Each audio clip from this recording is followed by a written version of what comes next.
Good afternoon. My name is Melanie Campbell, President and CEO of the National Coalition on Black Civic Participation and convener of the Black Women's Roundtable. I want to welcome you to our Black Women's Roundtable Women of Color Policy Series, where we hear from women leaders and experts in technology policy about tech issues that are impacting women and communities of color. Our topic today is tech and the ballot box, how to recognize and combat digital voter suppression.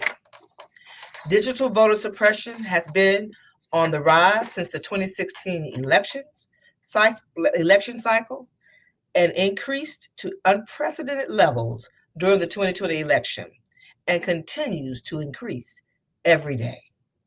This harmful content is intentionally created to suppress votes, sow distrust in our electoral process, incite violence, and harass marginalized communities.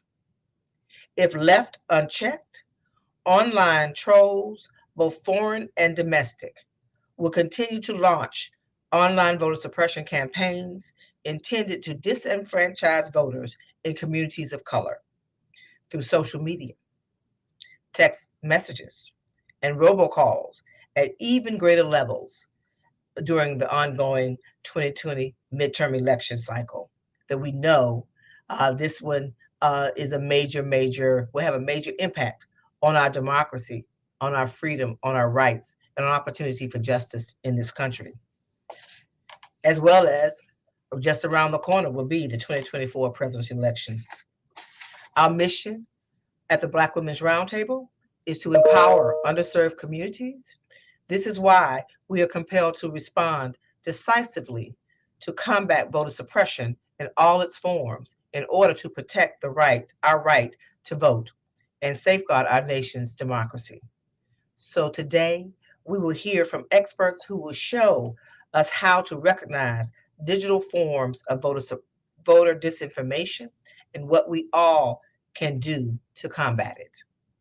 But before we hear from our experts, we have another expert who sits on the Hill, and we're honored to introduce. I am honored to introduce Congressman G.K. Butterfield from the great state of North Carolina to share remarks with us about this important issue. Congressman Butterfield. Good afternoon, everyone, and thank you for the invitation to speak with you for a few minutes today. It is an honor and pleasure to be joining the Black Women's Roundtable as you discuss such a timely and important topic as recognizing and combating digital voter suppression. I am the Congressman from Eastern North Carolina, G.K. Butterfield. I represent the 1st Congressional District. I serve as chair of the Subcommittee on Elections of the Committee on House Administration. The Committee on House Administration and the Subcommittee on Elections have oversight over federal elections, including how voters access their ballot and the information they receive to help them do so. Over the course of this Congress and the prior Congress, the Election Subcommittee has set out to examine all manner of voter suppression tactics, from the election procedures we traditionally think of, such as polling place closures and voter registration list purges and long wait lines, voter ID requirements, and restrictions on mail-in voting, all the way to emerging threats to voter access such as misinformation, disinformation, and malinformation, which we now refer to as MDM. The proliferation of MDM is a serious threat to democracy and the free, fair, and equitable access to the ballot every voter is entitled to. Our subcommittee has been shining a spotlight on the threat posed by MDM since before the 2020 election, and it continues to do so. We are holding roundtables and hearings, and the committee has moved legislation to combat the falsehoods spread about our electoral process. Just this year, the subcommittee held a roundtable focusing on the impact of election-related MDM on the Spanish-speaking and Latino communities, and a hearing on the impact of election-related MDM on communities of color. and a hearing on the damage MDM has done to our American democracy. And we will continue. We will continue to shine a spotlight on this issue. Of serious concern is the fact that MDM has been targeted at specific communities, such as African American communities and Latinx communities, to sow division and discourage people from participating in the democratic process. The proliferation of MDM targeted at communities of color seen during the 2016 and 2018 elections continued at an alarming rate during the 2020 election, and it continues to this day. Over the last 6 months, our subcommittee has heard troubling testimony about how MDM has been weaponized and targeted at communities of color by racist and anti-democratic actors who seek to intimidate voters of color and discourage them from participating in the democratic process. Voters of color are targeted with disinformation narratives specifically designed to appeal to each community's concerns in ways that will alienate voters and suppress turnout. My friends, we cannot allow this to happen. We have heard testimony about how, while social media companies struggle to address disinformation in English, their ability to address it in languages other than English is worse. And fact checking on sites with public facing posts in languages other than English lags significantly behind English language disinformation. And so MDM is not only deceitful, it is dangerous. Falsehoods spread about the 2020 election led to a violent attempted insurrection on the Capitol grounds and an attack on the country's peaceful transfer of power. To this day, a significant number of Americans continue to believe they believe the lie that the election was stolen, and there's every indication that these attacks will persist through the 2022 election. Voters deserve truthful, accurate information about when and how to cast their ballots, and truthful information about and from those that represent them. This Congress, in this very Congress, the House passed the For the People Act. We also passed the Freedom to Vote John R. Lewis Act. Each measure contained provisions to combat the spread of mis and disinformation in our elections, but each has unfortunately stalled in the Senate. As this year's elections draw ever closer, we must remember that the right to vote is one of our most sacred rights in this country. As a Congress and as a nation, we must not tolerate any voter suppression or discrimination. We must all work together to combat the spread of MDM. I want to thank you for your friendship and thank you so very much for having me today and for your focus, your laser focus on this very important issue. Thank you. Thank you again, Congressman Butterfield. Thank you for your leadership. As we know, you work diligently every day as chair of the House Subcommittee on Elections on the issue of election disinformation and the impact it is having on Black communities and all communities of color. Thank you again. And so now it is my pleasure to lift up and thank our partners and sponsors of this Black Women's Roundtable Women of Color series. So we thank AARP, the Coca-Cola Foundation, Comcast, NBC Universal.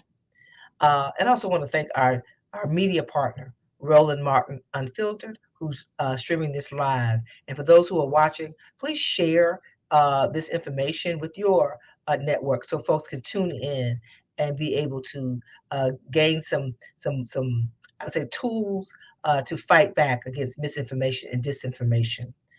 So it's my pleasure to introduce one of our partners, Michelle Hare, Manager, Stakeholder Partnerships, Diversity, Equity, and Inclusion from the Coca-Cola Company. Michelle?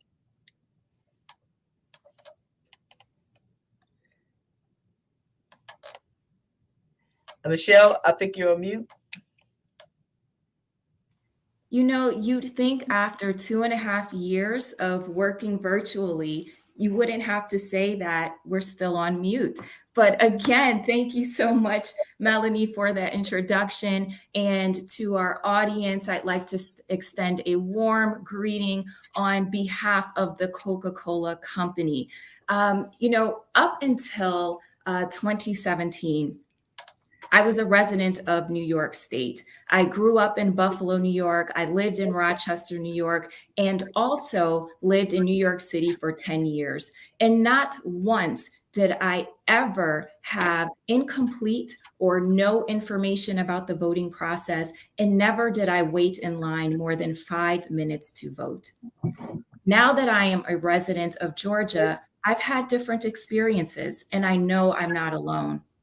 While it's unfortunate that we have to host today's discussion, I am so incredibly grateful to work for a company that understands the moment and supports such critical conversations as today's.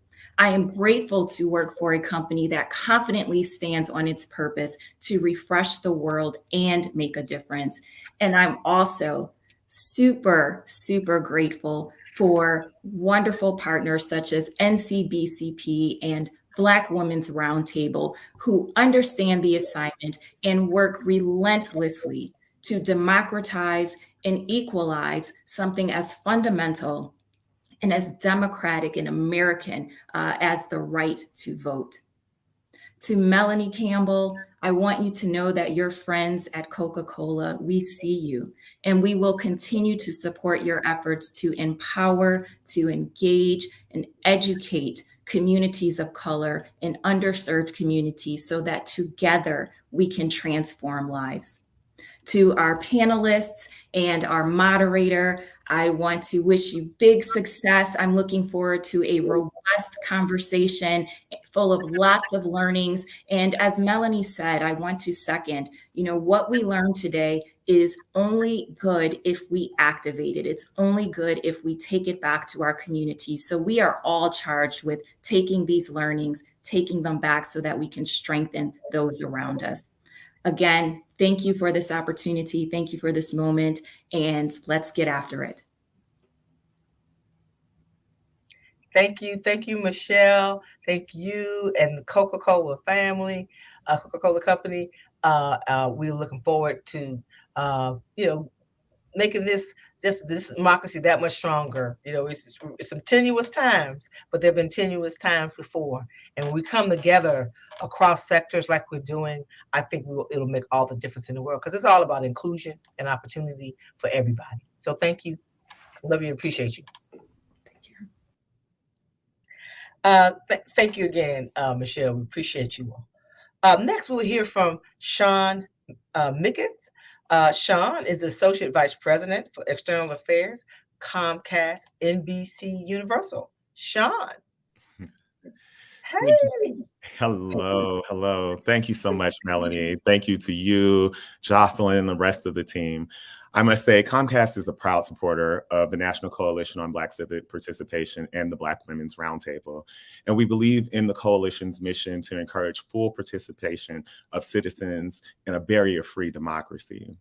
To achieve this goal, we believe that all Americans need to have digital equity, the access and the ability to leverage digital skills and technology, education, civic participation, entrepreneurship, and everyday life. That's why Comcast is investing $1 billion over the next 10 years to help further close the digital divide. These are commitments that will impact near as many as 50 million Americans over the next decade. This $1 billion commitment will include investments in a number of critical areas, including additional support for our ongoing Lift Zone initiative, which has established Wi-Fi connected safe spaces in over 1,000 plus communities nationwide since 2021, new laptops and computer donations, grants for nonprofit community organizations to create opportunities for low-income Americans, particularly in media, arts, technology, and entrepreneurship, and continued investment in our landmark program, Internet Essentials, which provides internet access for low-income Americans throughout the country. As everyone has said, today's discussion is a timely one as we prepare for the midterm elections in the fall. We all know how important voting rights and fair elections are to our democracy. And we at Comcast are proud to continue supporting NCBCP and the Black Women's Roundtable as they continue to convene leaders to discuss these critical issues of voting rights, technology, and our democracy. Once again, I would like to thank you, Melanie, as well as Jocelyn and the team for all of your hard work and your leadership in this area. I look forward to continuing our partnership over the coming years, as well as many of the partners who will be participating on today's panel. And I hope that everyone enjoys today's discussion. Thank you so much. Thank you, Sean. And looking forward to continue on our partnership and catching up off the box really, really soon. Thank you so much. And now it is my pleasure to turn this technology policy webinar series over to our leader of our technology policy work at the National Coalition and the Black Women's Roundtable, to our illustrious Jocelyn Tate, our Senior Technology Policy Advisor for the National Coalition and Black Women's Roundtable. Jocelyn, the floor is yours. Thank you so much, Melanie.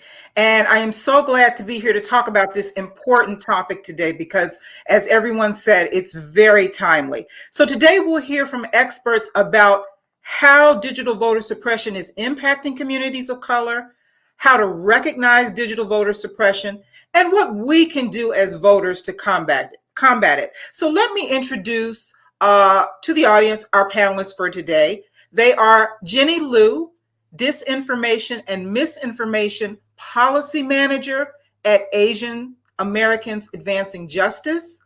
Shireen Mitchell, she's the founder of Digital Sister and the Stop Digital Voter Suppression Project. Claudia Ruiz, she's the policy analyst at Unidos US. And Adonde Washington, she's the Digital Justice Associate Counsel at the Lawyers Committee for Civil Rights Under the Law. Ladies, thank you so much for joining us today for this discussion. And so I want to start out really with you, Jenny, Claudia, and Adonde. What impact is digital voter suppression having right now during this current midterm election? What do you see going on in the Asian communities, the Latinx communities, and the African American communities? And Jenny, we'll start with you. Hi, good morning, good afternoon, everyone. I just wanted to say thank you again to all of our partners for putting this together and really looking forward to the conversation. But yeah, so in regards to the effects of digital voter suppression on the Asian American community, so in the 2020 election, Asian Americans actually saw a record turnout, but with the impacts of digital voter suppression, this progress is really threatened.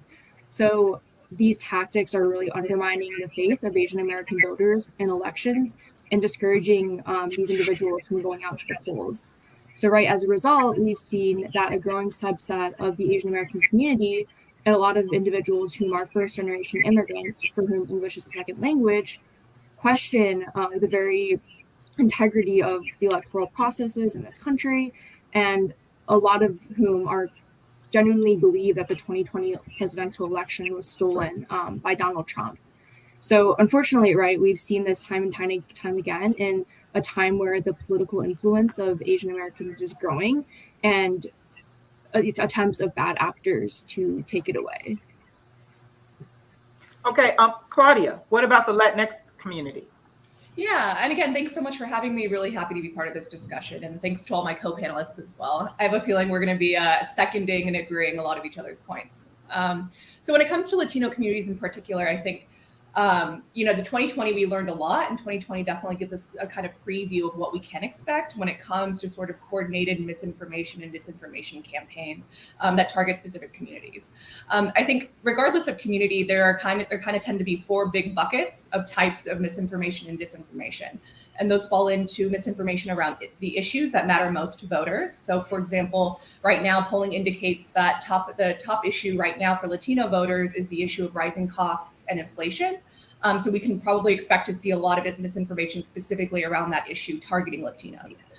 The next sort of bucket tends to be parties, right? So characterizing parties in certain ways that tend to be misleading or false. So during the 2020 election, we saw a lot of connections being made between the Democratic Party and the history of socialism that a lot of Latinos historically and culturally have a little bit of baggage and trauma from. And so those vulnerabilities tend to be exploited when it comes to describing different political parties in certain terms. The third bucket is sort of about the candidates themselves. So again, using 2020 as an example, we saw a lot of misinformation and disinformation related to now President Biden's health, his mental capacity, his own ties to sort of socialistic or left-leaning actors and public officials.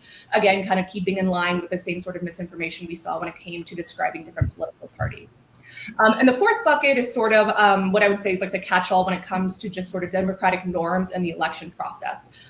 So misinformation, like Jenny said, related to how the process works, especially during 2020 with the transition to mail-in voting, ways in which online registration can work is another really big area where we can expect to see a lot of misinformation continue.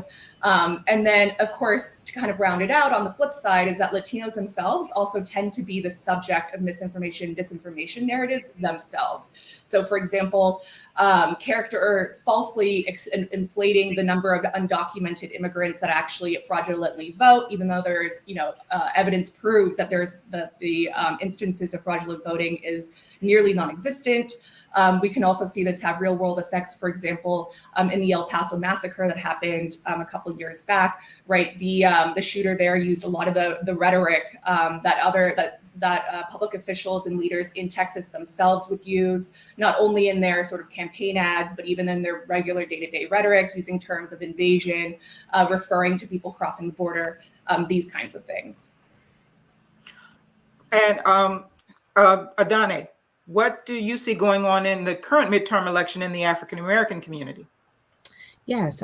First, I'll just echo thanks, as my other panelists have done so already. And Claudia put it perfectly. We will be seconding and agreeing a lot. There are a lot of trends that tend to, trends and tactics that tend to run amongst all different ethnicities and racial groups as it relates to misinformation and disinformation. The buckets that she mentioned are really important to understanding how these communities are targeted. African American communities have readily been targeted online by robocalls and text messages that include misinformation, disinformation, and just genuine scare tactics as it relates to, the notion that African Americans are worried about the police presence at polling stations, the concerns around COVID vaccines, which came up in the 2020 elections, and the possibility that if you went to vote or if you mailed in your ballot, you'd be subject to a mandatory COVID-19 vaccine, and providing this information could potentially, put you at risk. And so a lot of those are similar kind of trends that we are seeing still. Another big trend that we are seeing is kind of the changing of rhetoric around the big lie and the stolen election. And that rhetoric is dangerous because it's being marketed in different ways to try and undermine the processes and the election in general. So as African American voters are going to their social media platforms, they're oftentimes seeing different things that will dissuade them from just the democratic process in general and voting in general.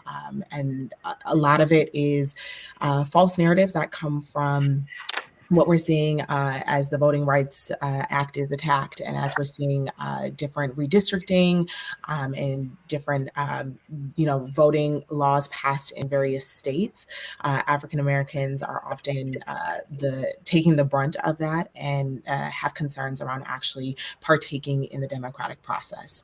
Additionally, the spread of the disinformation and misinformation is rampant on online platforms, on social media, be it by pictures and tweets that I think are going to be shared as part of our discussion here. And we can kind of discuss further what that looks like and the best way to handle that.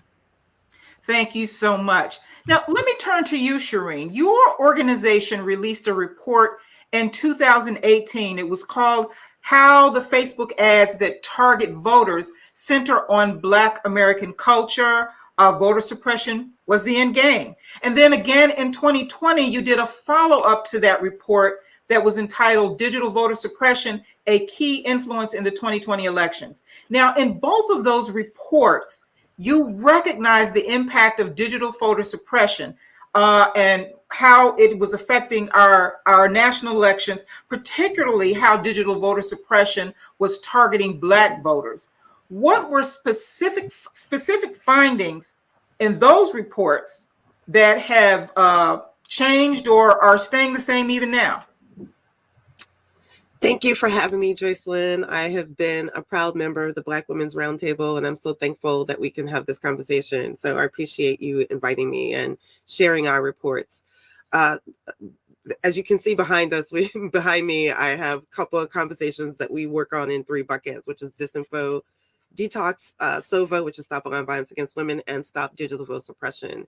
And the reason that we put out that first report was when those 3,500 ads were actually distributed to Congress, there were key conversations that were being had about race being a key component, what Russia was actually doing with those ads, how those ads were impacting how people were voting.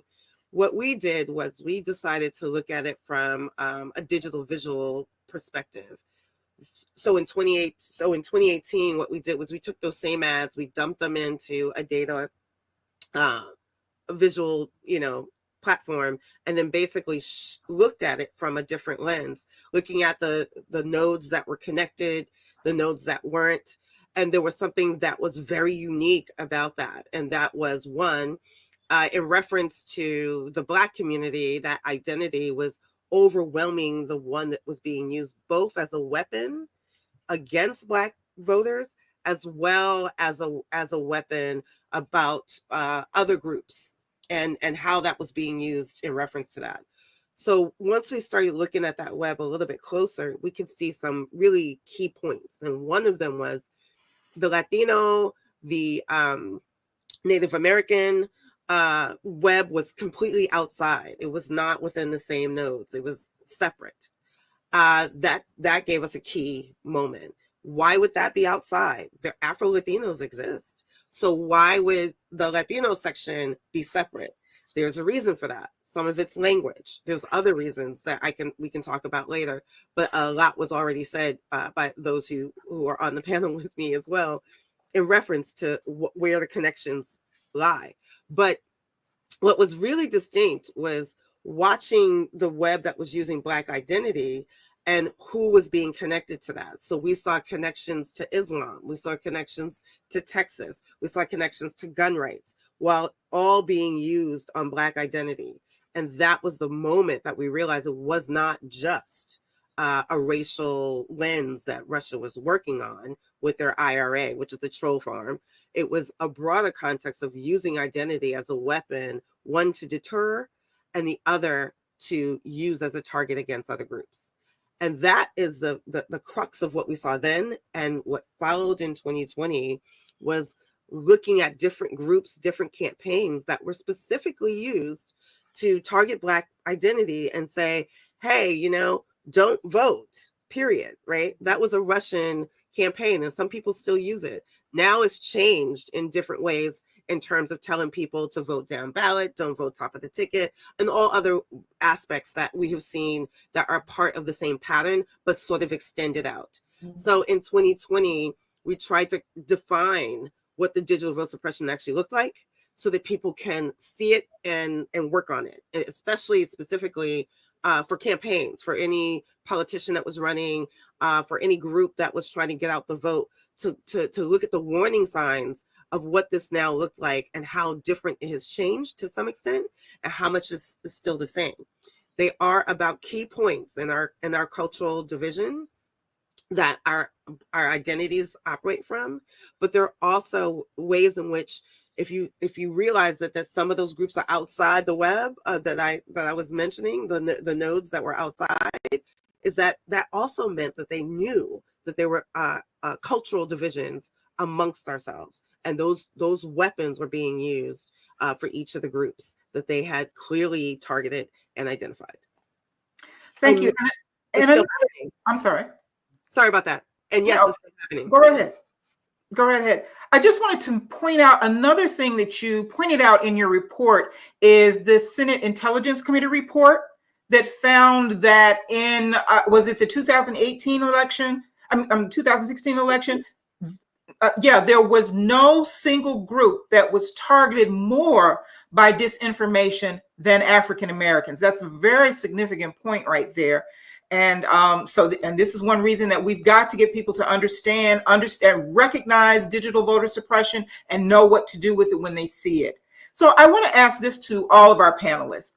Are communities where English is not the dominant language more vulnerable to disinformation and digital voter suppression? And if so, what are their challenges to recognizing and calling out digital voter suppression tactics in these communities? And I'll start with you, Claudia.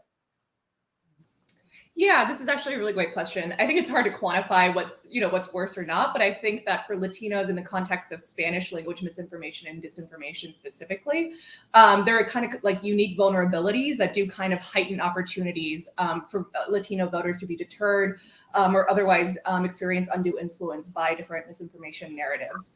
So I would say the first instance is the idea that particularly for bilingual individuals, right, seeing the same sort of misinformation or disinformation in two languages can really work to reinforce that messaging.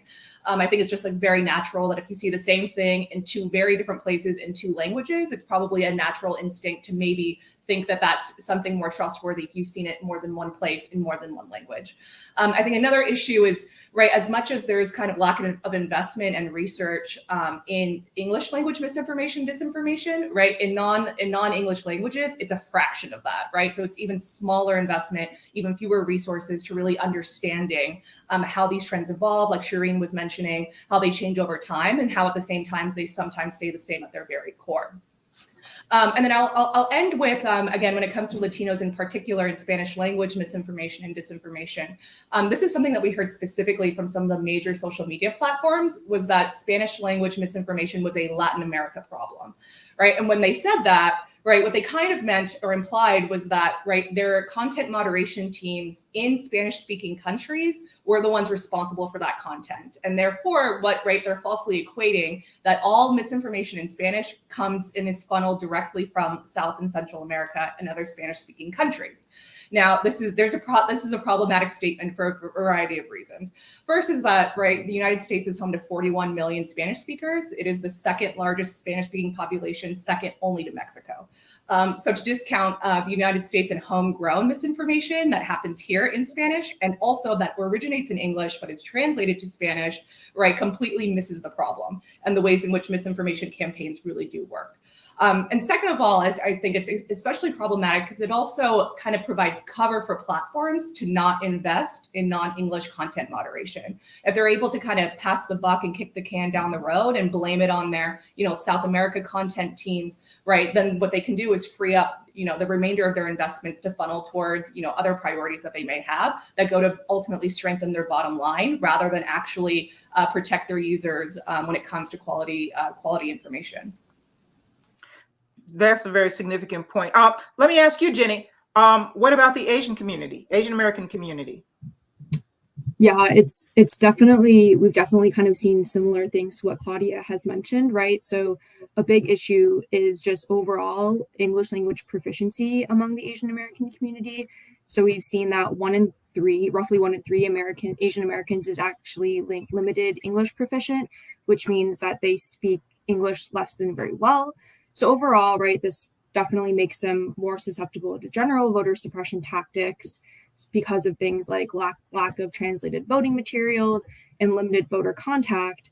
And right, all of this coupled together makes our communities more vulnerable to then online digital voter suppression, right? With lack of inoculation with factual information, that information void leads to greater susceptibility. So as Claudia mentioned, right, language plays such a big factor just because the platforms are so bad, right, at catching non-English disinformation and often kind of treats it as a foreign problem.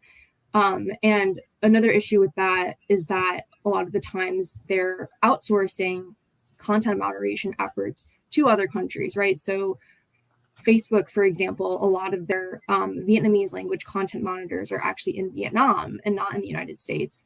And the issue with that is these individuals may speak Vietnamese, of course, right? But they don't understand the specific cultural nuances or slang that makes it important, that are important in capturing Vietnamese American content, right? So a lot of harmful content that might have been caught is slipping through the cracks. Another issue when it comes to Asian Americans, right, is the platforms that they are using to understand and consume political information. So a lot of Asian Americans use encrypted messaging apps like WhatsApp and WeChat that are much harder to flag and monitor and harder for researchers to gain access to than something like Facebook or Twitter. And so in a lot of senses, we don't even understand how big the problem is because a lot of this information and falsehoods about elections are festering behind the scenes in some capacity. And then a final thing I'll touch on when it comes to Asian Americans specifically, and one of the challenges that we face in recognizing the issues our community faces when it comes to voting is the model minority myth, right? So oftentimes Asian Americans are painted in broad strokes as like a high achieving, very successful monolith. So because of that, it's oftentimes people fail to recognize that our communities also face issues when going out to the ballot box, and people are less ready to recognize that that's an issue for us.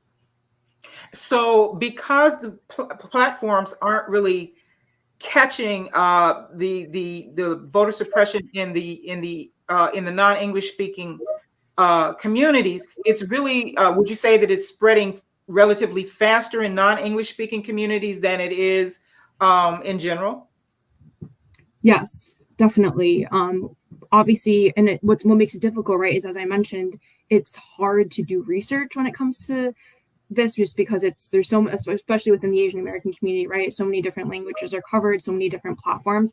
But in the research that is out there, we've definitely seen time and time again, for example, content that is flagged and perhaps taken down in English, right? So for maybe a video about the COVID-19 vaccine and falsehoods there, the exact same video in Chinese or in Vietnamese, for example, will be left up because it slips through the kind of same content moderation, either from the perspective of an algorithm having it being flagged there, or a content monitor catching it on the other end. So yeah, it's unfortunately very much so an issue. Now, you also mentioned that platforms like WhatsApp is used a lot in the Asian American community. Claudia, what particular platforms that do the Latinx community use a little bit more, particularly that would cause those trolls to target those particular platforms more? Yeah, so I'll start by saying is that for Latino communities in particular, we tend to trend mobile first. So that means that while many Latinos, or the majority of Latinos, actually lack a home broadband internet connection, they have to rely on smartphones. And what that comes with is sort of an over-reliance on social media and media outlets for news and information. So when it comes to Latinos in particular, the three sites that they tend to use the most are, and I think in this order, YouTube, Instagram, and WhatsApp. So I'm actually glad that Jenny brought up WhatsApp. And so these are all, and WhatsApp and YouTube in particular present two kind of platform models that are really hard to actually capture, label, and eliminate a lot of the non-English language misinformation and disinformation because of the ways in which they're kind of different than, let's say, like a single Facebook post or a single ad that's running on your Facebook newsfeed, right? For YouTube, it can be a 20-minute long video where it has different pieces of misinformation sprinkled within, right? But that is then still allowed to stay up, despite the fact that it is, violating certain content policy standards.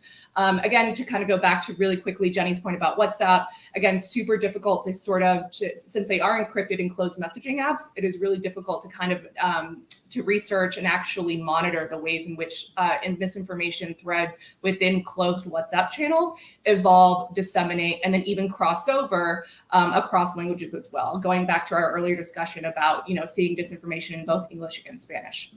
Now, the other thing about these social media platforms, and this would apply to all of them, is the idea that right? Platforms are incentivized to push content and to prioritize and deliver content that is divisive, polarizing, and conspiratorial, right? Because what that does is that keeps the user online. It keeps the user engaged, and it gets them to the next click, to the next click, to the next click, right? We've all done the sort of like doom scrolling and like Facebook black hole, and how you just lost an hour somehow clicking from one link to another. So right, platforms want you to do that. They want you to stay on. So again, it comes back to the fact that platforms are not necessarily incentivized to actually clean up the content and enforce their own content moderation policies and standards, because it would affect how much money they ultimately bring in, their revenue, and so on and so forth. I'll also close with, using Facebook as an example, as a specific example, is that a lot of these social media platforms, right, with an eye towards achieving, right, and maximizing revenue, they have developed targeting tools that allow advertisers and campaigns themselves to micro-target and deliver different ads. Now, of course, some of those policies and tools have been tweaked.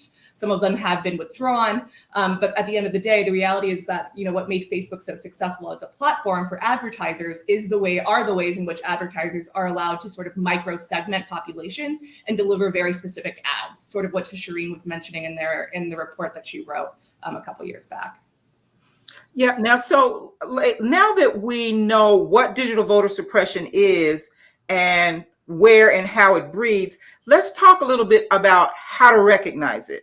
So I want to bring up a couple of, before we go on to the next question, I want to just bring up a couple of some digital voter suppressive images that have been online. And let's just look at those for just a second. So if we can get those up really quickly, and then we'll go on to another question, because I want to ask you, Serene, about these training sessions that you've been conducting. Now, if we look at these two ads, let's kind of dissect those a little bit. These were some ads that were in the last presidential election, and one of them was talking about the polling changes.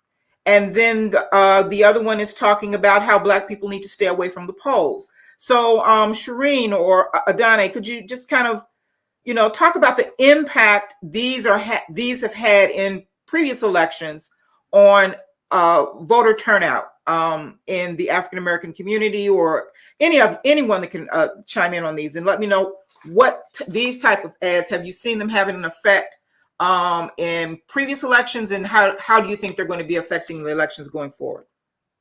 So one of the first ones, Donnie, I want you to just definitely follow up, is there's two distinct differences between these two that you put up. One is literally a technical aspect, right? In the sense of telling people the wrong date to vote.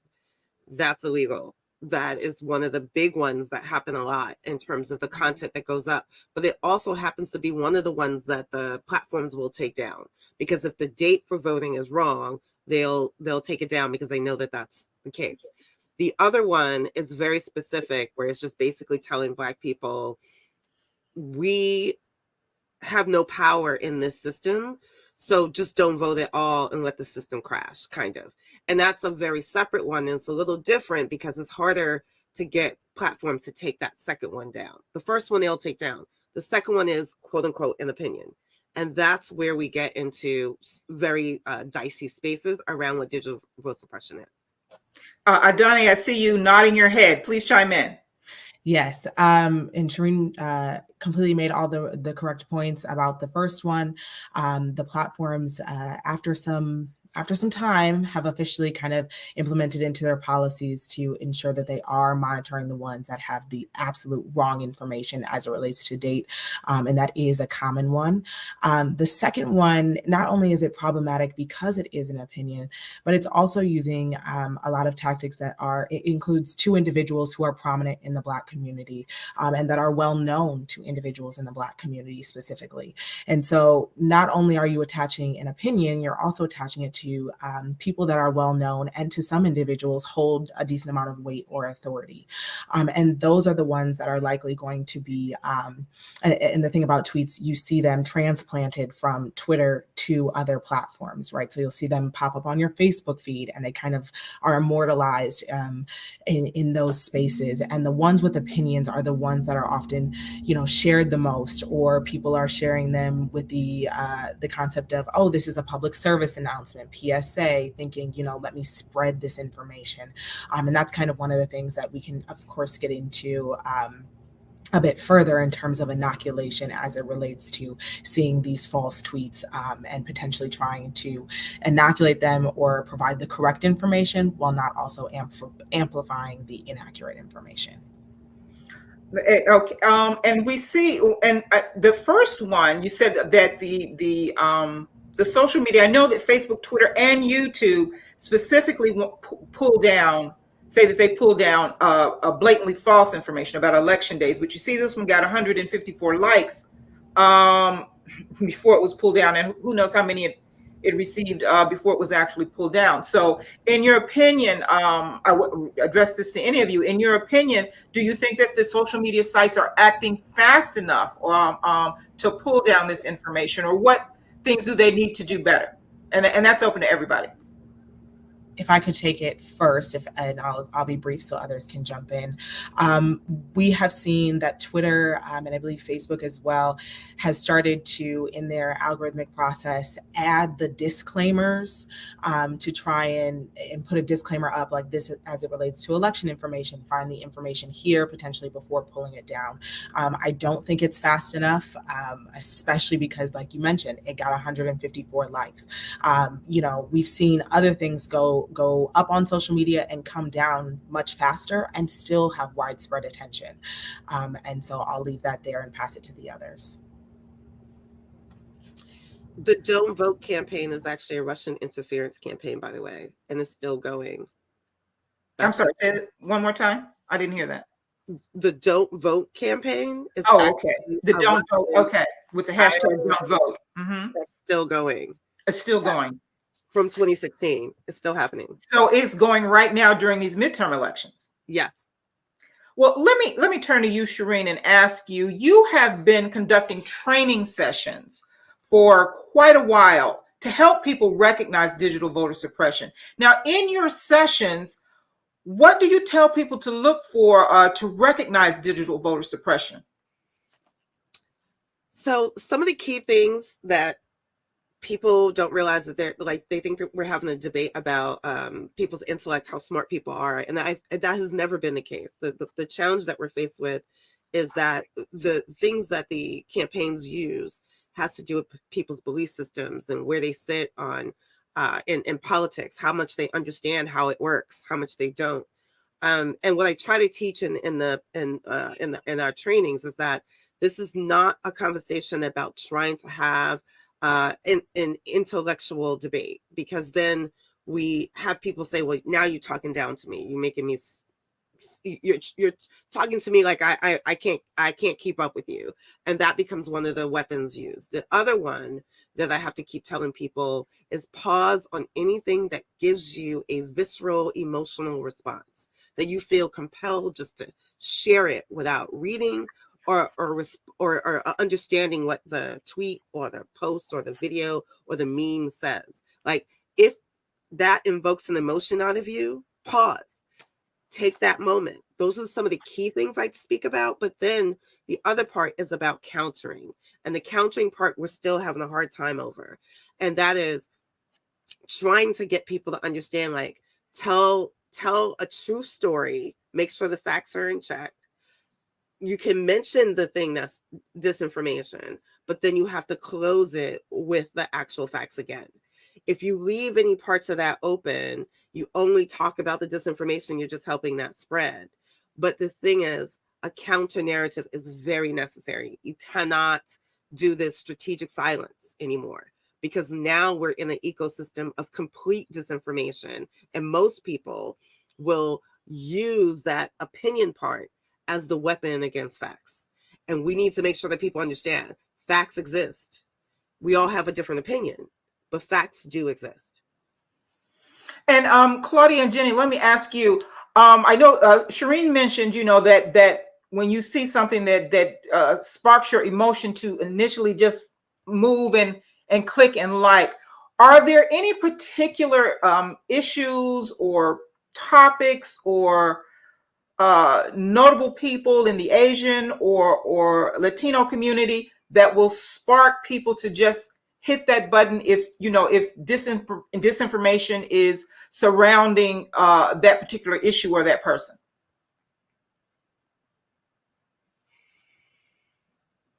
Yeah, sure. I'll go ahead and kind of tick through a few. And again, these are things that we saw during the 2020 election that we've continued to see right since then. And I think that we can expect to see a real serious ramping up as we get closer and closer to the midterms. For Latinos in particular, I think I mentioned this at the top of the discussion, is that Latinos' history with socialism and sort of dictatorial or authoritarian regimes is something that's very sensitive, especially for a lot of immigrants or first generation Latino Americans, right? You have a lot of experience in places like Cuba, Venezuela, right, where people simply do not trust the ways in which different government regimes have run their own elections in their countries, the ways in which the government reach and overreach and government creep may or may not be mirrored in misinformation narratives that are targeting Latinos today. Those sort of trends are a very big hot button issue for a lot of the Latino community. Another one that tends to have a lot of traction with Latinos is the issue of religion. Latinos tend to be, on average, fairly religious. Catholicism is the prevalent, very dominant religion. However, evangelical Latinos have started to gain a lot of influence and have been growing in numbers as well. So you see a lot of sort of social issues that are really, so for example, the issue of abortion is an example, right? The ways in which religion is used to sort of funnel and promote misinformation narratives around reproductive freedoms and reproductive rights. I think especially with the most recent overturning of Roe, with the Dobbs Supreme Court decision, that's going to be a massive issue going into this midterms, and probably we can see that sustained up until the 2024 elections. Yeah, I can jump in too. So definitely, I think there are a lot of parallels between what the Asian American community is experiencing and what Claudia just mentioned, right, with a lot of Spanish speaking communities, especially around kind of the exploitation of the traumas experienced by a lot of these individuals among communism and socialism. So we've seen a lot of attempts to tie democratic politicians to socialist or Marxist policies back in the fall and earlier last summer, when there was all of the kind of mis and disinformation surrounding critical race theory. We saw a lot of attempts to tie that to the Chinese Cultural Revolution and a lot of kind of disingenuous efforts on that front. In terms of other kind of tactics that we've seen, there have been some kind of more very explicit attempts to keep Asian Americans away from the polls. So one example that we have in mind is ahead of the 2020 presidential elections, there was a very large push on WeChat within dozens of different groups, which are kind of the bread and butter of how WeChat works, right? So these large group chats where communities will often convene. There were rumors that the DHS was preparing to mobilize the National Guard to quell riots, of course, in an attempt to keep Chinese Americans away from the polls, to scare them out of voting. So in addition to more kind of explicit, right, kind of the vote, don't go to vote at all tactics, we've also seen a little bit more covert efforts to just broadly undermine faith in elections, electoral politics, and specific candidates. So kind of similar to the don't vote examples that were shown earlier, right? We see a lot of rhetoric around like, politicians don't care about Asian Americans, so why bother voting at all? Or a lot of messaging around questioning the security of elections and sort of discrediting results before votes are even cast, right? Questioning the security of vote by mail and things of that nature. And that actually has a really interesting tie back to sort of the home country narratives that we've discussed. So in April of 2020, there was a lot of disinformation around mail-in votes with regards to the South Korean midterm elections, and the idea that that was, of course, falsely marred by mail-in ballot fraud. And so we saw similar narratives bleed into South Korean American spaces during the 2020 presidential elections and similar rhetoric around mail-in ballot fraud. And then one final thing that I'll touch on is messaging that emphasized around the 2020 election the risk of the coronavirus, which of course a lot of Asian Americans were very sensitive to scare people from visiting in-person polling locations. And a lot of that was unfortunately targeted at the most vulnerable kind of elderly populations and members of our community. Let me ask you this, Donna. The focus of your work at the Lawyers Committee on Digital Justice, you in your work, you work closely with the Election Protection Project to monitor digital voter suppression activity. Are you seeing any new trends, anything new in the digital voter suppression trends during this midterm election cycle? Not anything that is, profoundly new or different necessarily from the 2020 election, but essentially everything that was happening in 2020 is still happening and is still a concern. I know we are heightening our kind of monitoring for phone calls, robocalls that come through. One of the cases that we work on actually with NCBCP is related to robocalls that went out in predominantly Black neighborhoods, such as in Detroit and in New York and Ohio. And these calls were targeted at individuals in the African American community to specifically scare them from not only mail-in voting, but also from in-person voting. And that was, again, some of the things that I mentioned before as it related to the coronavirus and as it relates to kind of a police presence at the polls. And further, text messages have also gone out during election cycles, some of them just conveying false information, and some of them just having kind of sentences that are be wary. There could be police at the ballots, or I'm sorry, at the polling stations, or just general things that might scare either elderly populations, individuals who are Black and brown, or otherwise. And that is something that we are monitoring. I know there are other telecom companies that are trying to stay on the forefront of paying attention to harmful calls and texts that are going out by these bad actors, which is kind of a great step towards preventing and hopefully stamping out some of this misinformation. Further, in Black communities, we are continuing to push at the Lawyers Committee on behalf of the Black and brown communities, push the social media companies to do more and be a lot more diligent and much faster at the ways in which they are handling and removing misinformation, disinformation. We encourage them constantly to put the tags on articles, on those tweets, and on those Facebook posts that encourage individuals to have that correct information. As Shireen mentioned, having that counter narrative has become very important. So ensuring that anything that is posted that could be harmful is immediately followed up with, here's where you find the correct information, or for more information, see the polling go to the direct website for your state or for your county. That is very important at the state level.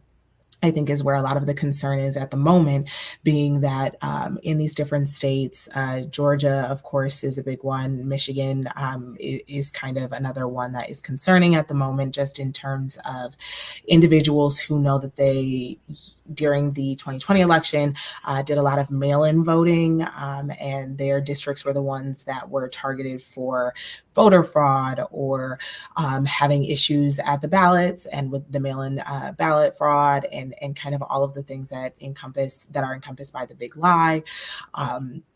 Those are states to be on the lookout for a lot of misinformation and disinformation as it relates to specific state elections for the Black and brown communities. Further, I'll just add that, again, the social media platforms is kind of where we spend a lot of time focusing to ensure that information or those platforms are handling the wrong information properly.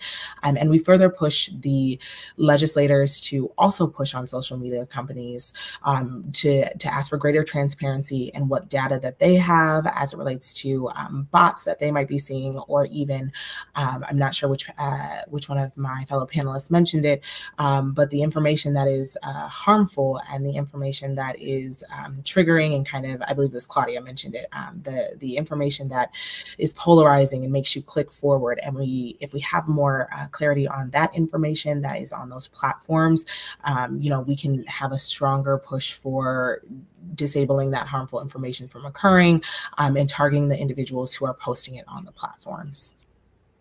You mentioned the information that's going out that's frightening people and scaring people away from the polls. We do have a couple of examples of that. And while we pull that up and get that on the screen, let me tell you, speaking about the different trends, one trend that we saw here at the Black Women's Roundtable that was targeting Black voters during the height of the Black Lives Matter movement a couple of years ago is that while they were building social media sites that were first building up followers, promoting the Black Lives Matter movement, celebrating Black people and denouncing police violence.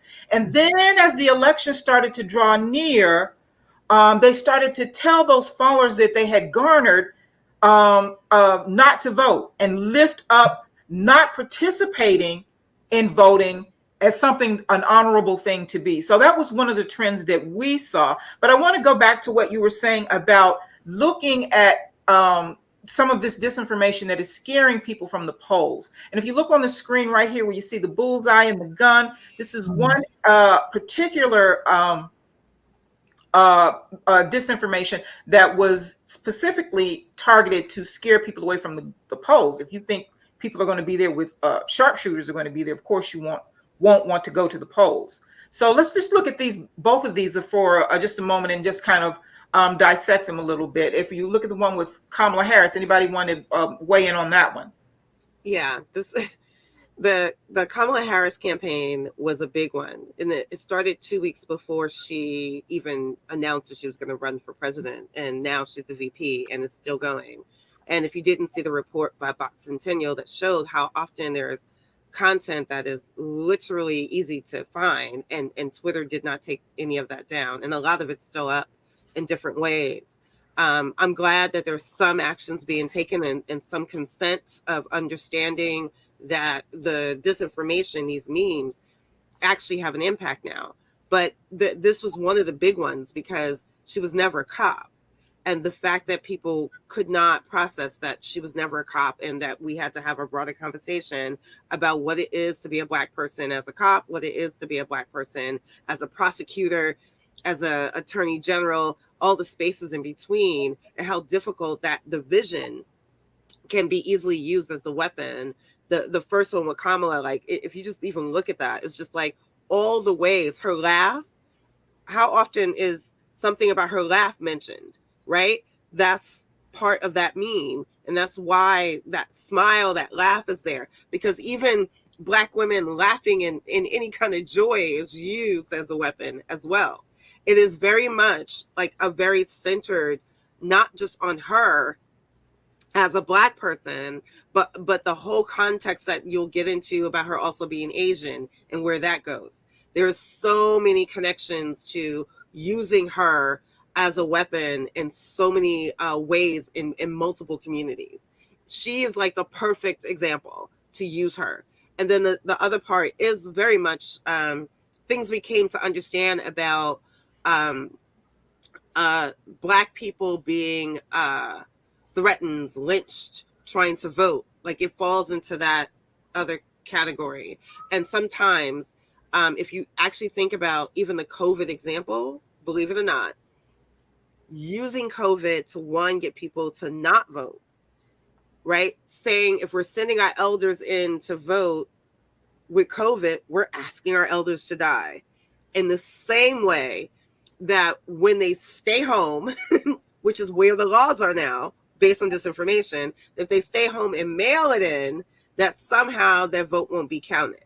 So we now are using two key things that happens in the Black community about how elders will vote no matter what, and what gets used against them in the way that convinces them not to vote. And I've seen multiple campaigns use it, but it's very much a key aspect of if you don't understand the Black community enough to understand why that's problematic, you will never be able to stop this. You'll respond to it and let it move and not realize that this should be reported and taken down. The nuances of it is what's missing for people when the bell doesn't go off right away. Because it's like, oh, well, no big deal. There's so much in that meme alone about Kamala that gets weaponized in multiple ways. And then the really quick last point, I just want to make sure that people can hear this part, is that voting is something Black people have fought for, our ancestors have fought for. That's what we say. But then in those really key moments when the disinformation is actually used against that, nobody pauses, and people should be pausing. That's that emotional part that I keep speaking to. And then too, in the second one, this fear that's put in the ad, where it says, our infiltration of white nationalist wings has allowed us to create a high chance of success plan to train ex-military snipers to commit random killings at early polling locations. My gosh. And this one had 26 likes and 28 retweets. And who knows how many more before it was taken down. And that's the point. Like, that's actually a death threat, right? And death threats are not protected by the First Amendment, but somehow people let that go and no one checks it and no one reports it. And that's the other thing that's problematic with the platforms. A lot of it is also bent on the fact that other people have to report something, but they have to identify it first. Exactly. And that's why we really want to focus to get people to recognize digital voter suppression. So let me turn to Jenny and Claudia for a second. What is Asian Americans Advancing Justice and UNIDOS doing in the community to help voters combat digital voter suppression? And I'll start with you first, Jenny. Yeah, so a big thing that we're pushing for with this electoral cycle and previous electoral cycles is just really amplifying accurate in-language content about elections. And as we've talked about extensively, right, oftentimes it's this information vacuum that is then filled with problematic information. And especially with regards to this past election, right, with the pandemic, and as we touched on, right, all the influx of changes with regards to polling locations, for example, or mail-in ballots or registering to vote online, there's just a great big opening for bad actors to kind of enter and sow confusion. So we're just trying to minimize that as much as possible, push out the relevant information in all the relevant languages so that our communities can be inoculated with factual information before inevitably, unfortunately, right, they are subject to the kind of falsehoods that we've been talking about during this panel. And then also working with our community-based partners to amplify good information, and also taking care, as we've talked about extensively, right, to not accidentally amplify or give more air to the kinds of falsehoods by refuting them. So we often talk about, right, like the truth sandwich when talking about mis and disinformation, like starting with a factual claim, debunking potentially the unfactual, and then ending again with a factual statement. So that, I think, will be the main focus for us in this election and coming elections. I think for us here at Unidos, again, it's having taken so many lessons learned away from the 2020 election, we can expect that our voting rights work and voter mobilization work moving forward to sort of act as a three-legged stool.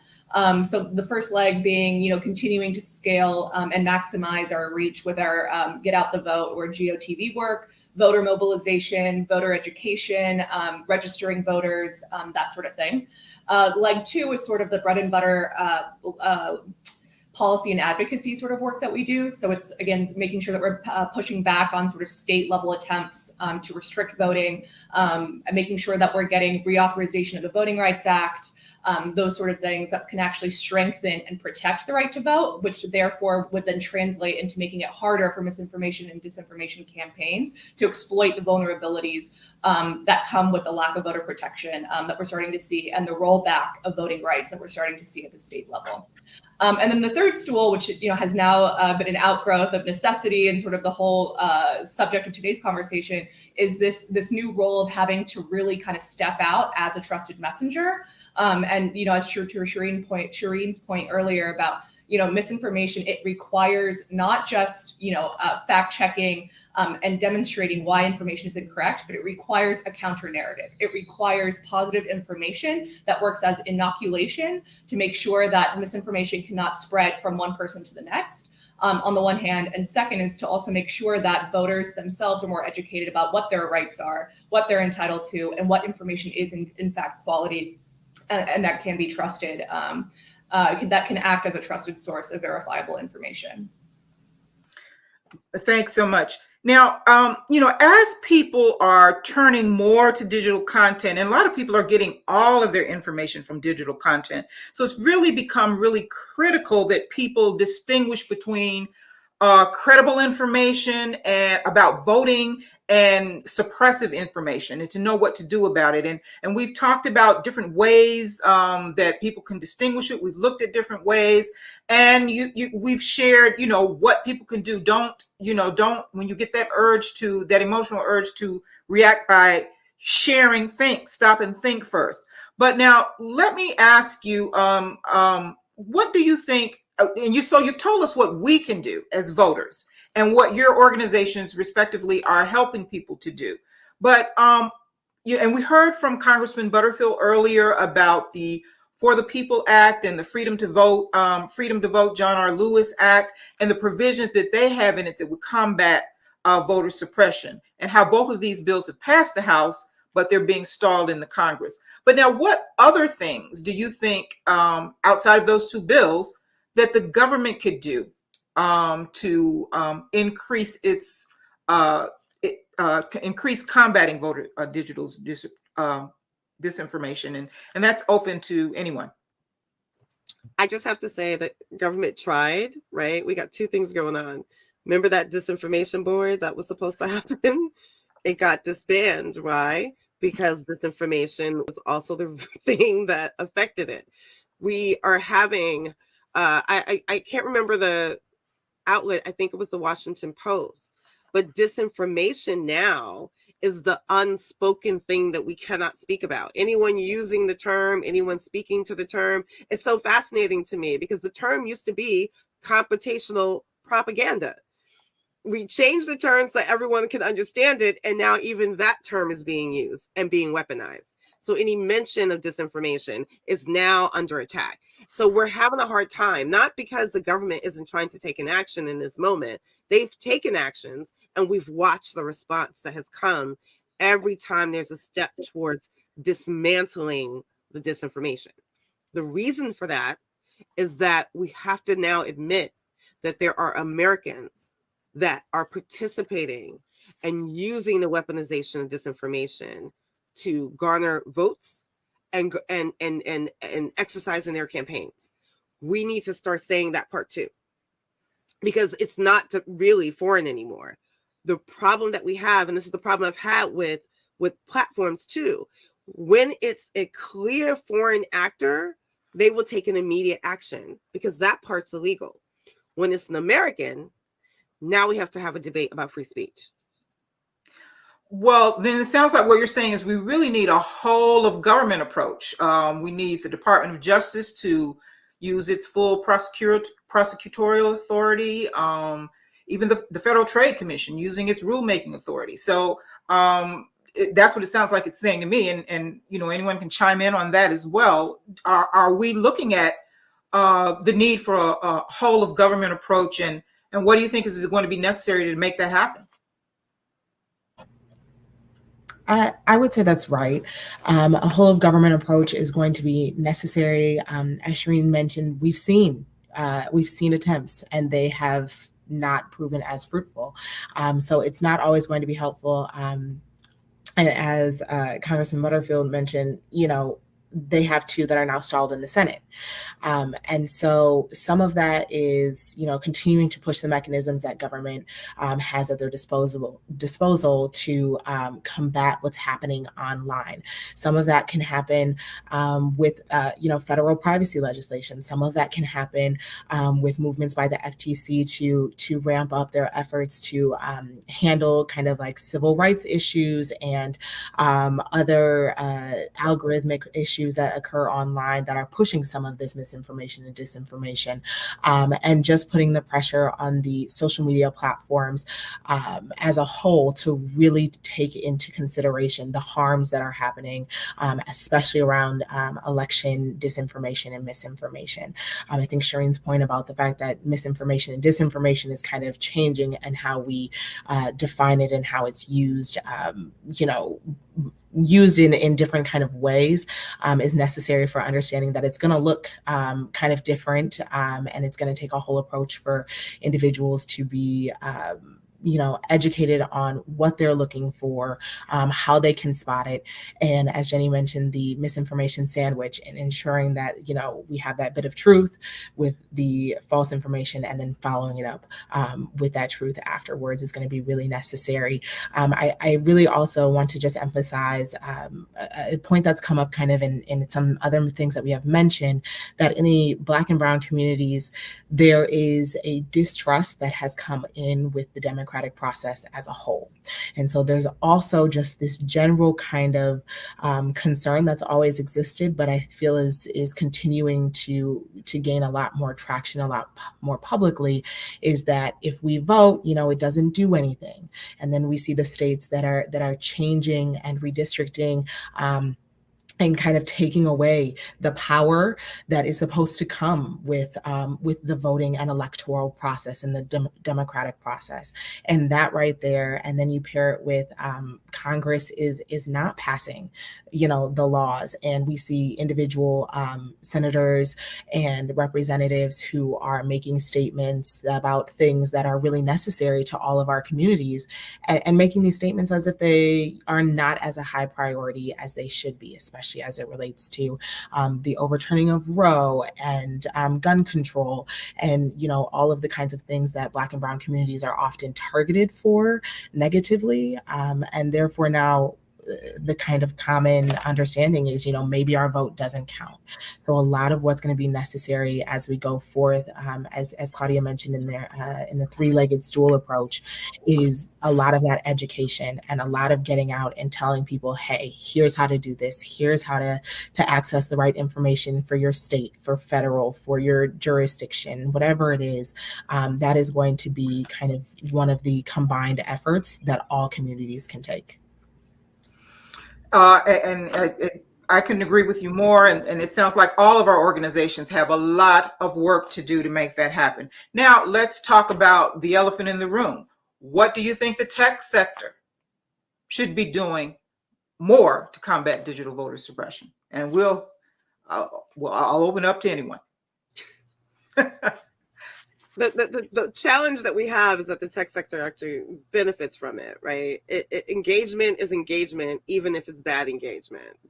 They're calculating, and the triggers that they're using are the numbers, right? It's exactly what you said before, like how many times did that get like any of those bad and wrong texts or tweets got more traction than it should have.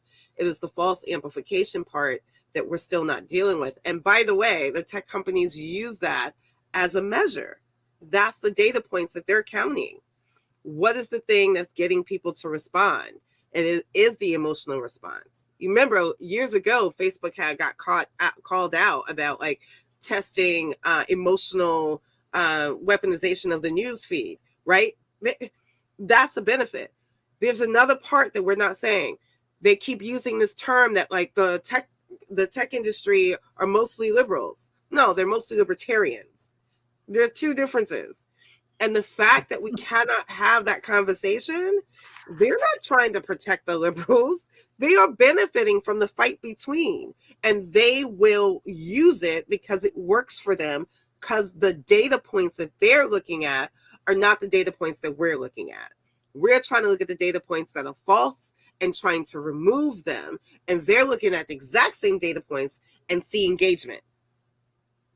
And that is the problem that we're having with the tech companies.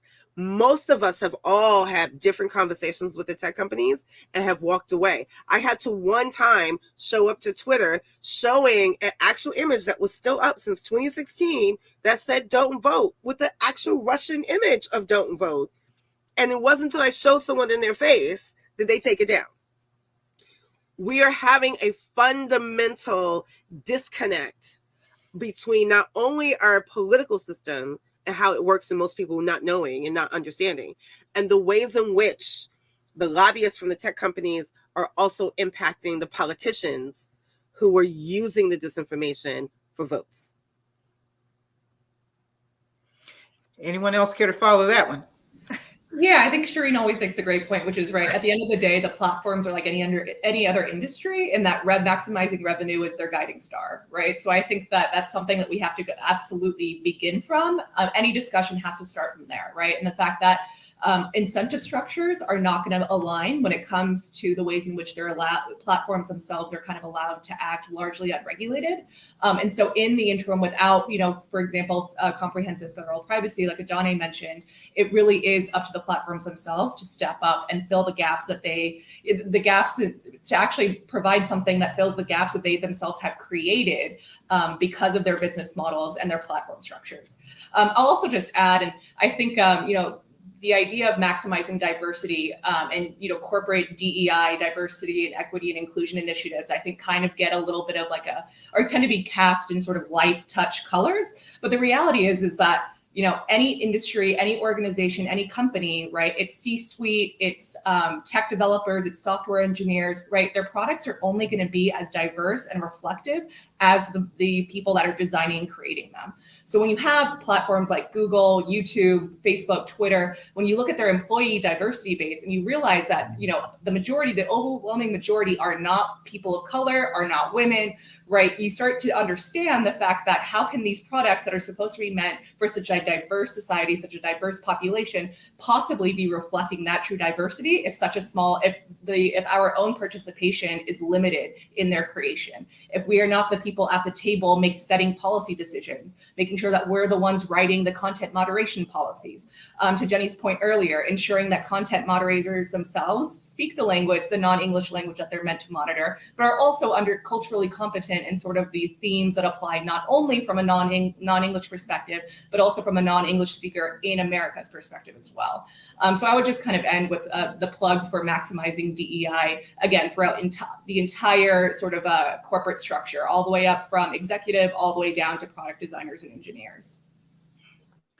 Thank you very much. Anyone else? Well, I want to thank you all. I'm sorry. I'm so sorry. I just wanted to jump in and add one additional thing. We're talking here, I think, mainly about the largest tech companies, the Facebooks, the Googles. It should also be noted that there are other social media platforms that were bred out of 2020 kind of election and slightly right before. So we have like Parler is one of the kind of top ones out there, and these.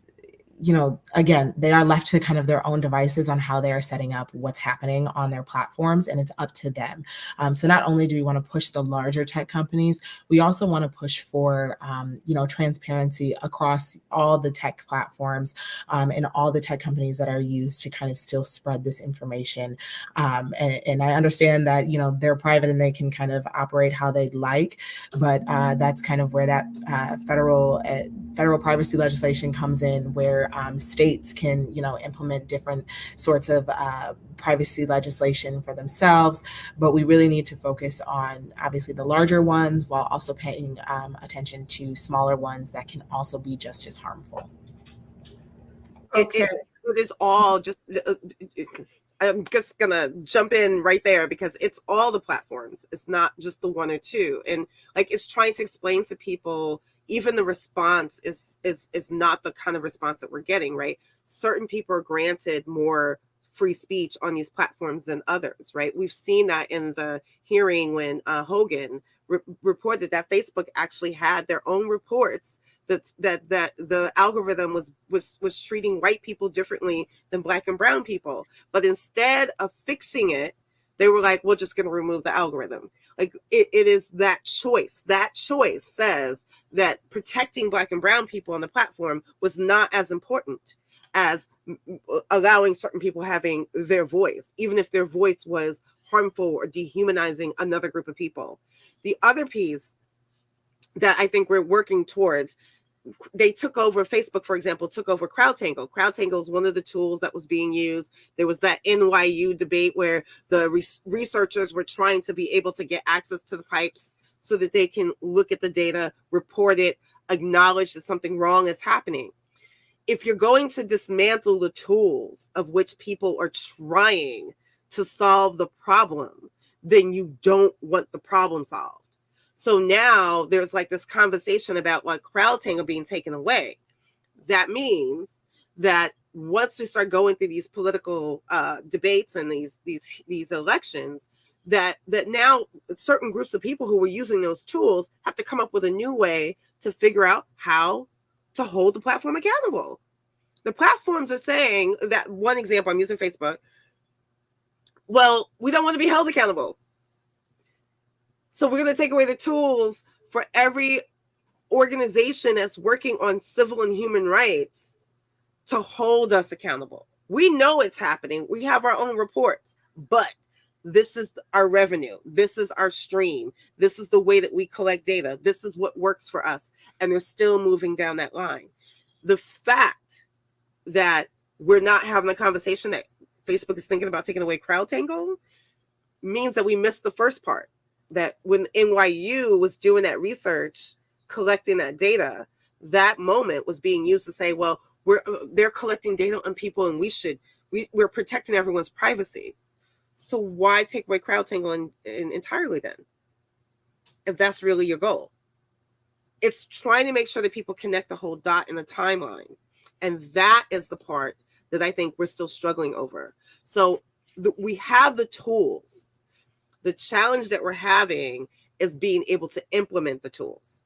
And when certain voices who are trying to mitigate the harms are the ones being silenced instead of those inflicting the harms.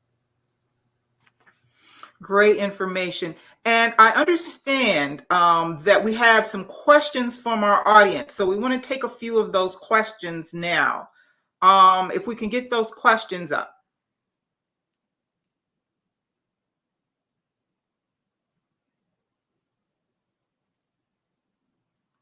We have Felicia Davis here. She wants to know, what do we do differently? Should we counterattack? And if so, how do we do that? And that's open to anyone that wants to answer the question. I think it was repeated a couple of times just in terms of the truth sandwich, but it's also, in my opinion, bigger pushes against the platforms as well. Like, it's not just the platforms, it's the politicians who are saying yes to what the platforms are doing in a justifiable way. So you're saying we need to push the politicians to act and keep the pressure on the tech industry as well. Anyone else want to respond? I would actually kind of jump in and say that, it's funny, we talk about digital voter suppression, and what is it? If you just eliminate the word digital, it's something we've been contending with, right, for decades, right, at this point. I think Shireen's second report, the 2020 updated report, starts with giving a little bit of historical context, right, and talks about how digital voter suppression is just a continuation of all the historic practices that we've seen that disenfranchise minority voters and voters of color. So things like gerrymandered maps, the ways in which the census is conducted that ultimately ends up undercounting people of color, poll taxes, literacy tests, right? All of these are old, outdated notions, right, that have been addressed, and we've come up with solutions to address those issues. But now what's happening is we're pivoting to making sure to recreating these same sort of effects, but within the digital universe and using digital tools, messaging tools, and so on and so forth. So I would say that it's important to recognize these things, to Shireen's point, as voter suppression, as attacks on people's right to vote, as attacks on the growing power and influence that we're seeing happening in every single community of color. And I think this goes back to, and I don't think we talked about it in too much detail, but Shireen alluded to it at the very beginning of the discussion, is that another trend that tends to happen in each of our communities, right, is a lot of exploiting racial tensions.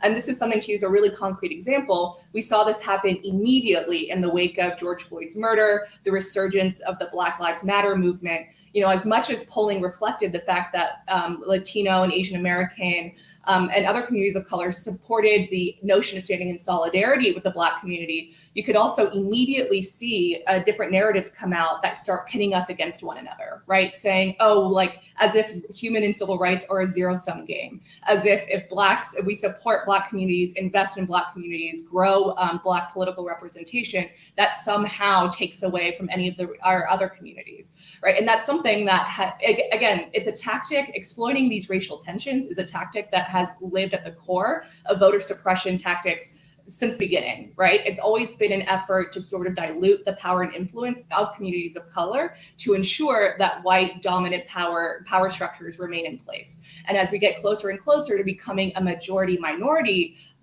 country, right, in the next probably 15, 20 or 25 years or so, right, we're just going to see a ramping up and a larger scaling of all of these voter suppressive tactics to make sure that power that is in place remains in place and entrenched. Same thing, just wrapped in a new package. That's all. Can we go to another question?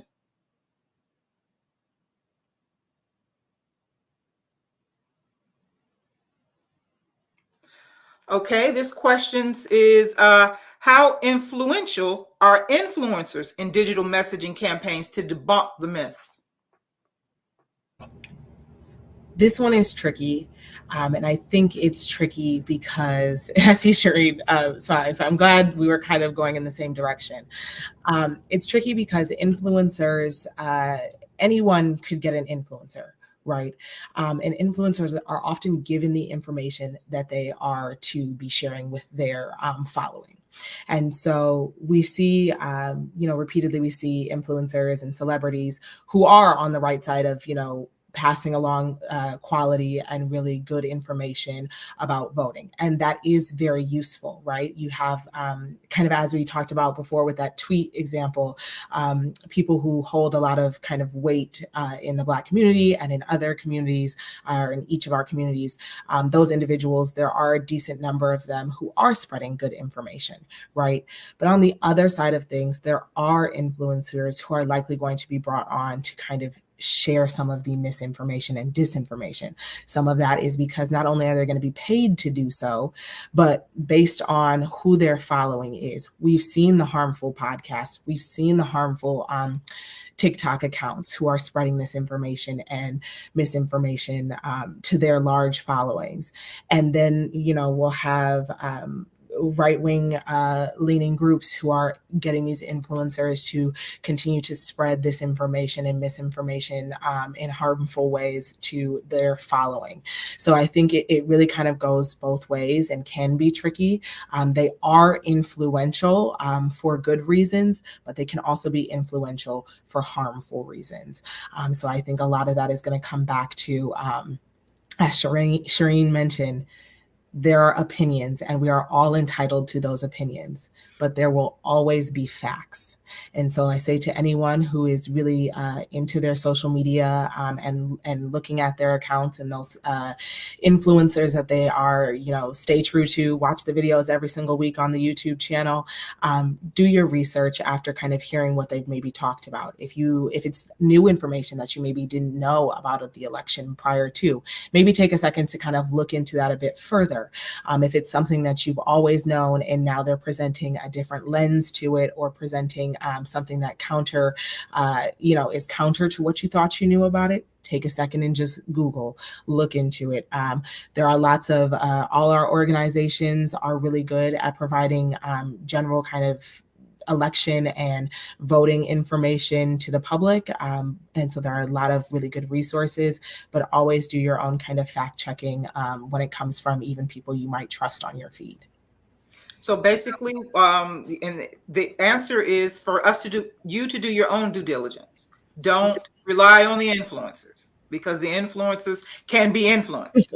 Yes, yes, exactly. Like that don't vote image that I was talking about was a blue check person. That's why it stayed up so long.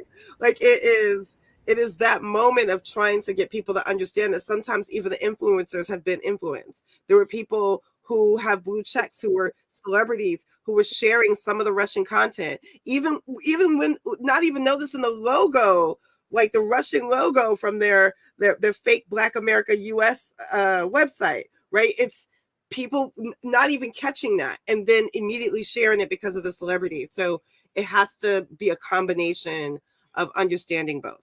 Thank you, Adani, because I was just like, yes, this one's hard. And it's hard because you want the trusted influencer to be able to help push a narrative that is helpful. But unfortunately, sometimes that trusted influencer can be influenced. Okay. If I can jump in really quick, yeah. So when it comes to influencers, right, I think oftentimes we think of celebrities or famous people, but when it comes to what we talked about earlier with encrypted messaging apps and right, a lot of our communities use, a lot of the influencers in those networks are more trusted leaders within the community, right? So church pastors or family members, and so people's guards are down when it comes to someone like that sharing information. So I think it's just really important to remember to basically take everything that you see to approach everything you see with a healthy degree of skepticism, even if it's someone that you trust sharing something, right? And I think that's a big part of the vulnerability of mis and disinformation spreading on apps like WeChat and WhatsApp because they're so community focused. And a lot of the times people view members of these groups as trusted messengers, right? It's often harder for them to discern like what's real and not real, because if it's your friend or if it's your mom sharing something, I think you naturally are more susceptible to believe that it's true, even if oftentimes that person may not necessarily have the correct information. Now, let me ask you about that. With these encrypted on these encrypted platforms, you said sometimes it could be a leader in the community. Now, do you think that leader in the community is being influenced, or incentivized to spread that information, or they're just spreading information that they heard and they're spreading it along, and it's just fanning the fire? I think it depends on the situation. There are definitely, I'm sure, instances where it is malicious and potentially out of a desire for power or oftentimes money, right? But then also there are often instances where it is just it is misinformation, right? Where the intent isn't to harm, but it's just people are misinformed and don't have necessarily the accurate information themselves, and then it kind of spirals from there, right? Where it's passed from one person to the next, and it isn't necessarily malicious, but the bad information is still being perpetuated regardless. Okay, do we have another question? Okay, well, thank you so much. I want to thank everyone on the panel today. You've provided us with some wonderful information to help voters to recognize when we're being attacked with digital voter information and what we can do about it. So right now, I want to turn it back over to Melanie to close us out. Melanie. Thank you, Jocelyn. I tell you, ladies, great job. This is all the people in the background. I tell you, Jocelyn, y'all, the chats were just going off on the other side on Facebook. People were really weighing in, and it's really, really one. Thank you, Jocelyn, for taking the lead on pulling this together, and Jenny and Shireen and Adana and Claudia. Thank you, ladies, so very much for sharing your expertise. I know this won't be the last time. We got to stay connected, y'all, because we know this fight is real, and what's happening online is really something that's never stopped. And our democracy is at a really critical tipping point, and this does matter. And what I saw, as I stated, from people just weighing in, folks needed to hear from you all today. So thank you so very much. I want to again also thank the back end team that's helping in the background, from the NCBCP tech team in the back, and that's Antoinette Miner and Christina Q, and our comms team, Angelo Greco and Lon Walls. And thank all of you all for tuning in. Thank you, Roland Martin Unfiltered, for being our media partner and our brother in the movement, for always bringing the information that is needed. And lastly, and certainly not least, is thank our partners and our sponsors, AARP, Coca-Cola Company, Coca-Cola Foundation, Comcast, NBC Universal. And again, thank you all for joining us. Look to hear more from the Black Women's Roundtable, Women of Color Tech Policy series that will continue on throughout the rest of this year to bring you critical information that impacts not just policy, but really impacts our ability to save our democracy and so many other things that technology impacts really every aspect of our lives these days. So thank you. God bless you, and see you soon.